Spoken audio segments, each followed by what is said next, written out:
यानी हम कुछ करना तो चाहते हैं लेकिन हम उसे टाल देते हैं। और बेटा ये सिर्फ वेट लॉस की या डाइट को फॉलो करने की बात नहीं है, it is about everything you do in life.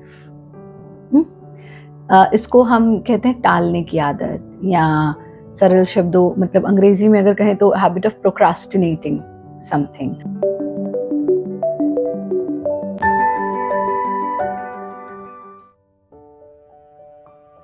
कि हो जाएगा, चलो कल कर लेंगे, एक हमने टाइम सेट किया, हम उस काम को नहीं कर पा रहे हैं, and there are several reasons why we are not able to do that. तो सबसे पहले तो ये समझते हैं what is this habit of टालना, habit of delaying our work और हैबिट ऑफ प्रोक्रास्टिनेटिंग। उसका सीधा सा अर्थ है, फॉर एग्जाम्पल हमने सोचा हम सुबह 4 बजे उठेंगे प्रतिदिन, हम 2-4 दिन तो उठे बट उसके बाद हम नहीं उठ पाए। हमने एक स्पेसिफिक डाइट लिया, भाई कोई भी एक्सपर्ट, कोई भी इंस्टीट्यूट, कोई भी थेरेपी, कोई भी डाइटिशियन आपको डाइट दे तो सकता है, बट आप उसको खा रहे हैं या नहीं ये तो आपको ही करना पड़ेगा, है ना। आपने एक डाइट शुरू किया, देन आफ्टर सम डेज हम तो नहीं खा पाए, हम तो फिर अपना बैक टू वही धर्रा आ गया, गुलाब जामुन दिख गया, गोलगप्पे दिख गए, आपको ये समोसे दिख गए, और हम तो चल दिए भाई उसी दिशा में। या हमने कहा हम तो प्रतिदिन योगाभ्यास करेंगे, हमने एनरोल भी कर लिया अपने आप को क्लासेस के लिए, लेकिन फिर हमारा मामला डगमगा गया, डामाडोल हो गया। क्यों? Because we have the habit of procrastinating things, we have the habit of टालना चीजों को। अब प्रश्न ये उठता है कि ये क्यों होता है, क्यों हमको आलस है, क्यों हम एक काम शुरू करते हैं और फिर नहीं कर पा रहे उसको पूरा। रीजन बहुत सिंपल है, रीजन ये है कि तुम्हारे पास एक स्ट्रॉन्ग रीजन नहीं है उसको करने के लिए। जैसे सुबह उठने का आप अलार्म लगाएंगे, है ना, अगर आपको क्लास करनी है, right, like if you are a student and you have enrolled for morning yoga class, right, तो आप सुबह का अलार्म लगाएंगे, चलो स्नूज कर दो, क्या फर्क पड़ता है, नहीं हुआ आज, चलो कल कर लेंगे। बट वहीं if you are a teacher, I am just switching the role, if you are a teacher and you have to conduct the class, और उससे आपको इनकम आ रहा है, उससे आपका प्रोफेशनल काम जुड़ा हुआ है। Teacher, if you are a salary teacher, फिर भी एक बार को आप टाल सकते हो, but it is your own work, your own institute, you have to take a class, alarm बजने से पहले आपकी नींद खुल जाएगी, राइट और रॉन्ग? हाँ, है ना। और यही नहीं, सपोज आपको ट्रेन पकड़नी है, अपनी गाड़ी से जाना है, फिर भी आप डिले कर दोगे, बट आपको ट्रेन पकड़नी है, तब तो ये हैबिट ऑफ टालना नहीं आती, बीच में आड़े नहीं आती। क्यों? इसलिए क्योंकि तब आपको पता है ट्रेन मिस हो जाएगी। So your why I have to do this is very strong. अभी your why I have to do this is not strong. मैंने कर तो लिया, मतलब अगर किसी ने आज तक वेट लॉस नहीं किया है तो वो टालता ही रहेगा कि मुझसे तो होगा ही नहीं, मैं तो कर ही नहीं पाऊंगा, I am just not able to do, मैं तो आज तक नहीं कर पाया, अब क्या कर लूंगा, और मेरे को तो हवा भी लगती है, पानी भी लग जाता है, उससे भी मोटा हो जाता हूँ, पर भूल जाता हूँ ब्रेड पे बटर लगा लगा खा रहा हूँ, मैं जो है समोसे खा रहा हूँ, गोलगप्पे खा रहा हूँ, गुलाब जामुन खा रहा हूँ। ऐसे जिसने कर लिया एक बार वेट लॉस कर लिया, अब भी वो इतना ओवर कॉन्फिडेंट कि बस मैं पहले भी तो कर लिया था, अब भी कर लूंगा, इस वजह से हम टाल देते हैं। So we have several reasons. अब तुमसे एक प्रश्न पूछते हैं, एक अंडा 7वीं मंजिल से जमीन पे गिरा, ठीक है, टूटा नहीं, बताओ क्यों? बताओ। हाँ, प्लास्टिक का क्यों होगा भाई? प्रॉपर अंडा, एग 7वीं मंजिल से जमीन पे गिरा, टूटा नहीं, बताओ क्यों? जाखो राखे साइया मार सके ना कोई।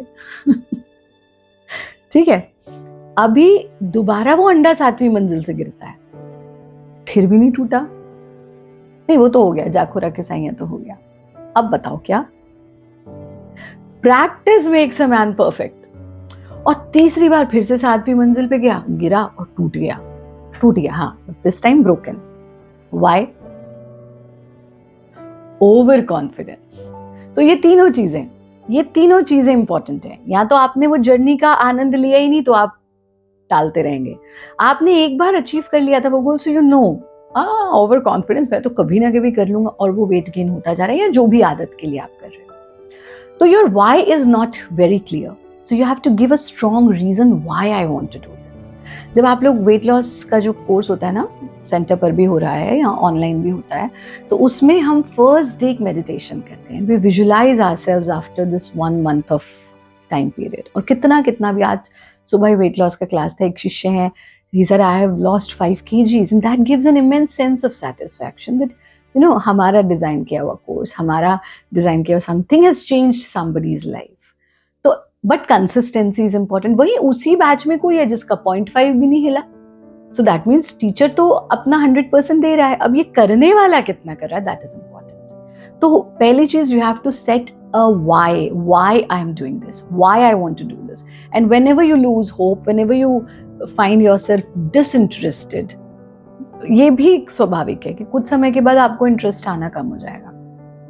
Then you have to take yourself back to the point why I started this. What was the reason I thought that I should be doing this? अब इसको step by step, there is a process of doing it. किसी भी चीज को अगर हमें टालने की हैबिट है, होती है, बहुत लोगों का स्वभाव है, वो कैजुअल हैं, वो टालते रहते हैं, तो अब प्रश्न उठता है how to resolve it. So there are some steps which we generally do. पहली चीज जो इसका सोल्यूशन है वो है your why should be very very clear. मतलब why am I doing it, why I need to do it. मुझे ये काम करना है तो क्यों करना है, मेरा ऑब्जेक्टिव क्या है, वो हमारे सामने बहुत क्लियर होना चाहिए कि मुझे ये क्यों करना है. ठीक है ना. अभी जैसे एक एग्जाम्पल, अगर आपको अपने घर पे वेडिंग अटेंड करनी है तो आप देखो वेट लॉस में नहीं, फिर आप कर लोगे.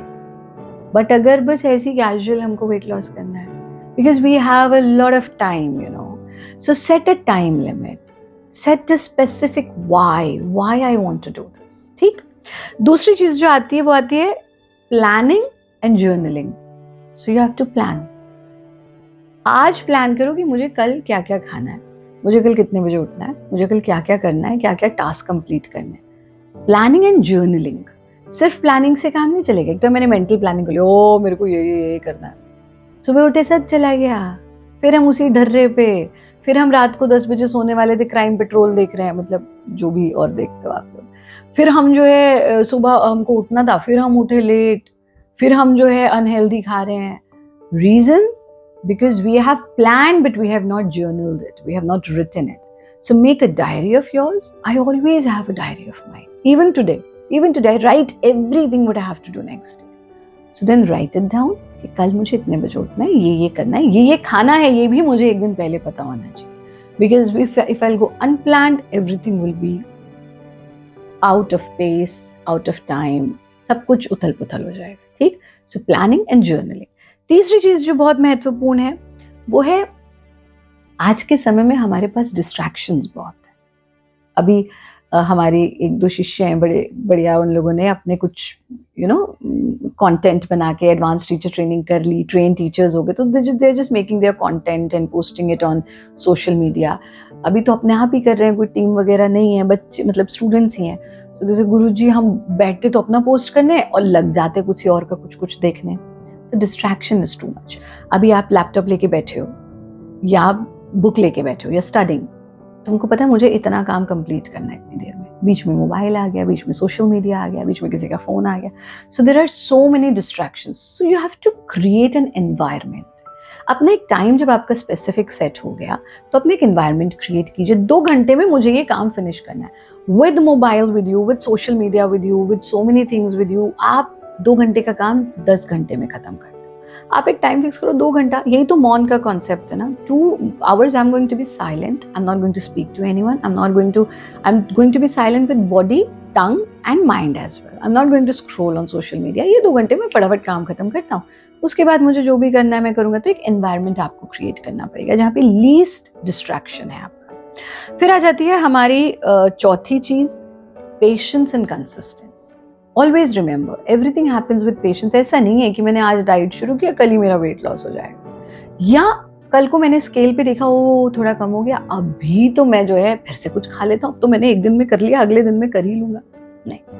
Patience and consistency. Give time.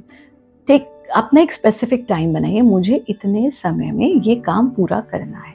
आपके पास एक टाइम लिमिट हो गया. हमने बहुत सारे एक्सपर्ट्स को कहते देखा है वेट लॉस के लिए भी, अरे कोई टाइम लिमिट मत बनाइए, ये तो प्रोसेस है, बस करिए। अगर आप एक टाइम लिमिट नहीं रखेंगे, टारगेट नहीं रखेंगे, तो you have nothing to achieve and you won't be able to achieve anything. So you have to give yourself some challenges to achieve something. आपको अपने आप को एक टाइम लिमिट देना पड़ेगा, एक टाइम फ्रेम देना पड़ेगा। ये 1 महीने का टाइम मैं खुद को देता हूँ, मुझे इतना। और वो जो दो ना, वो इतना अनएक्सपेक्टेड चांद तारे तोड़ लाऊंगा टाइप नहीं होना चाहिए, कि मतलब जो संभव ही नहीं है, जो असंभव है। जो संभव है कि लेट्स से अगर मैं वेट लॉस भी कर रहा हूँ, 1 मंथ में मेरे को 5 kgs रिड्यूस करना है, which is normal, you can do that with consistency. तब आप अचीव कर पाएंगे। या मैं यूपीएससी क्लियर कर रहा हूँ, मुझे इतने समय में क्लियर करना है, मैंने उसको भी ब्रेक कर करके टाइम बाउंड किया कि इतने समय में ये वाला टारगेट कंप्लीट, इतने समय में ये टारगेट कंप्लीट, इतने समय में ये टारगेट कंप्लीट। तो हमारा consistency is very very important and patience is very very important. ये जब डिस्ट्रैक्शंस होते हैं ना, हमारा पेशेंस लेवल भी कम हो जाता है। और ये सोशल मीडिया पे देख लिया, दूसरा व्यक्ति तो इतना कुछ कर रहा है, बस हम हो गए डिस्ट्रैक्ट। तो वो हमको नहीं होना चाहिए। और सेकंड लास्ट, हम तो योग के व्यक्ति हैं, तो बार बार गीता पे आ जाते हैं। तो गीता में जो बात कही गई, कर्म कर, फल में लिप्सा मत कर, है ना। अभी कुछ विशेषज्ञ ने उसका भी उल्टा कर दिया, नहीं नहीं नहीं नहीं, अगर फल की इच्छा नहीं करेगा तो कर्म कैसे करेगा। This is a wrong concept. Let's take an example. 2 बच्चे हैं, दोनों जो है कोई कॉम्पिटिटिव एग्जाम की तैयारी कर रहे हैं, है ना। एक जो है वो यही सोच रहा है एग्जाम की तैयारी करते, हाँ जब मैं ऑफिसर बन जाऊंगा मैं ये करूंगा, हाँ मेरे को ऐसी गाड़ी मिलेगी, मेरे को ऐसा घर मिलेगा, वाह my life will be so good, मुझे ये करना है वो करना है। He so much living in future कि वो आज पे तो ध्यान ही नहीं दे रहा, क्योंकि वो तो फल की प्राप्ति में लगा हुआ है, कर्म करने में ध्यान नहीं है, तो वो ड्रीम्स में ही रह गया। On the contrary there is someone जिसको पता है यार मेरे को ये अचीव करना है ना, मुझे ये अचीव करना है, और वो सोच नहीं रहा कि अचीव करने के बाद मैं क्या करूंगा, क्योंकि वो तो कल की बात है। आज इंपॉर्टेंट ये है कि मुझे ये अचीव करने के लिए ये कर्म करना है। So he is not distracted, he is not thinking about the बड़ा घर, द बड़ा गाड़ी and whatsoever I am going to achieve after becoming an officer. This is what is in my hand today. वो ये भी सोच रहा है पहले वाला कि अगर मेरा यूपीएससी क्लियर नहीं हुआ तो मैं क्या करूंगा, हो फिर तो मैं निराश हो जाऊंगा, क्योंकि इट्स नॉट ऑलवेज पॉजिटिव। जब आप फल की इच्छा कर रहे हैं, फल में लिप्सा है, तो आप सब कुछ सोच रहे हो। ऑन द कॉन्ट्ररी, आप इस वक्त सिर्फ कर्म कीजिए। तो मेरा कर्म है, मैंने एक टारगेट बना लिया, टाइम फ्रेम बना लिया, अब मुझे कंसिस्टेंसी और पेशेंस के साथ वो कर्म करना है, ठीक है। And last but not the least, ये कि हमको किसी भी हालत में अपने आप को रिवॉर्ड देने से नहीं चूकना। छोटे छोटे टारगेट्स बनाए, अच्छा इतने दिनों में इतना, इतने दिनों में इतना, इतने दिनों में इतना, फिर अपने आप को रिवॉर्ड दीजिए। जनरली हम दूसरों को फिर भी तारीफ कर देते हैं, अपनी तारीफ करने से रह जाते हैं, दूसरों को गले लगा लेते हैं, अपने आप को गले लगाने से चूक जाते हैं। आप करते हैं ना भारत योग में, हम गले लगाते हैं खुद को, अपनी हार्ट बीट सुनते हैं, अपनी हृदय की धड़कन, अपनी श्वास को सुनते हैं। क्यों? Because we need to be grateful for our existence, we need to be so thankful for our existence. तो आप अपने आप को रिवॉर्ड दीजिए कि मैंने इतनी मेहनत करके यहाँ आया हूँ, अब मैं छोटे से रिवॉर्ड देता हूँ। That can be anything. चलो आज मैं थोड़ा सा एक चीट मील ले लेता हूँ, चलो आज मैं, बट थोड़ा ही होना चाहिए भाई। वो मतलब ये नहीं कि 15 दिन की मेहनत एक चीट मील में गई है, कि थोड़ा सा मैं आज जो है चलो टीवी देख लेता हूँ। अगर विद्यार्थी भी, मैंने टीवी नहीं देखना। अब जैसे जब हम स्टूडेंट थे, तो when I was in my 12th standard, तो 2 महीने हमने मौन का पालन किया। 12वीं कक्षा में पढ़ने वाला बच्चा, क्यों कि नहीं 2 महीना मौन और सिर्फ पढ़ाई पर ध्यान। क्योंकि हम तो बहुत कुछ करते थे, थिएटर करते थे, क्लासिकल डांस, म्यूजिक, अरे पता नहीं क्या क्या, योग में पूरा दिन हमारी इन्हीं चीजों में, पढ़ाई भी इसी में थी। बट 12th जब आई तो लगा कि भाई आगे अगर पढ़ाई करनी है, आगे कुछ भी करना है, तो नंबर तो आने चाहिए। हमारा एजुकेशन सिस्टम ऐसा कुछ कर नहीं सकते अभी, तो फिर भी बच्चों के पास बहुत ऑप्शंस हैं। हम तो सीबीएसई से ही पढ़े हुए थे, तो किया और फिर अपने आप को रिवॉर्ड दिया। जब वाह अब 2 महीने हमने मौन की साधना की, एक छोटा सा रिवॉर्ड दे दूं। इससे क्या होता है, हमारे डोपामाइन, हैप्पी हार्मोन होता है एक, जो हमारी बॉडी में जनरेट होता है, which gives us happiness, which keeps us motivated. Dopamine क्या करता है, खुशी तो देता ही देता है, आपको मोटिवेटेड रखता है आगे के लिए। तो अपने आप को रिवॉर्ड जरूर दें। तो ये बहुत सिंपल से तरीके हैं, इनके द्वारा आप अपने इस टालने की आदत को दूर कर सकते हैं। सबसे पहली चीज तो हुई कि हमको क्यों ये काम करना है। दूसरी चीज़ हुई, अब हम अगले दिन को प्लान करें और उसे जर्नल करें, उसे लिखें ज़रूर। तीसरी चीज़, अपने डिस्ट्रैक्शंस को जो है हमको एलिमिनेट करना है और एक सेट टाइम रखना है, भाई इतने टाइम फ्रेम में हमको ये अचीव करना है। चौथी चीज़, पेशेंस और कंसिस्टेंसी बहुत ज़रूरी है। पांचवी चीज़, कर्म करना है, फल में ज़्यादा लिप्सानी हमको करनी है। और छठी चीज़, अगर आप छोटे छोटे टारगेट्स बनाइए, अचीव कर लीजिए, फिर उसके लिए अपने आप को रिवॉर्ड करिए। तो दुनिया में कुछ भी ऐसा नहीं है जो असंभव है। और अगर लगता है भाई योगाभ्यास रेगुलर खुद नहीं कर पा रहे हैं, यूट्यूब पर देखकर नहीं कर पा रहे हैं, तो आप सबको पता ही है, आप तो आते ही हैं संस्थान में, कि संस्थान में भी क्लासेस होती हैं, ऑनलाइन भी क्लासेस चलती हैं, सुबह शाम चलती हैं, इंस्ट्रक्टर कोर्स, टीचर ट्रेनिंग सब हो रहा है अभी तो online. World has become too small, तो वो आप ज्वाइन कर सकते हो। लेकिन साधना रेगुलर रखो, चीज़ों को टालने, और ये सिर्फ योग के लिए या वेट लॉस के लिए या यूपीएससी क्लियर करने के लिए नहीं है, जीवन में हर चीज़ के लिए ज़रूरी है। So we have to be very very clear about what we want to achieve, क्योंकि जब तक हम ये टालने की आदत रखेंगे, हम जीवन में कुछ भी प्राप्त नहीं कर सकते। फिर तो हम सपनों की दुनिया में ही जीते रहेंगे। रियलिटी में जीना है तो हमको इस आदत को खत्म करना ही पड़ेगा। ठीक है? हाँ, आप बताओ बेटा।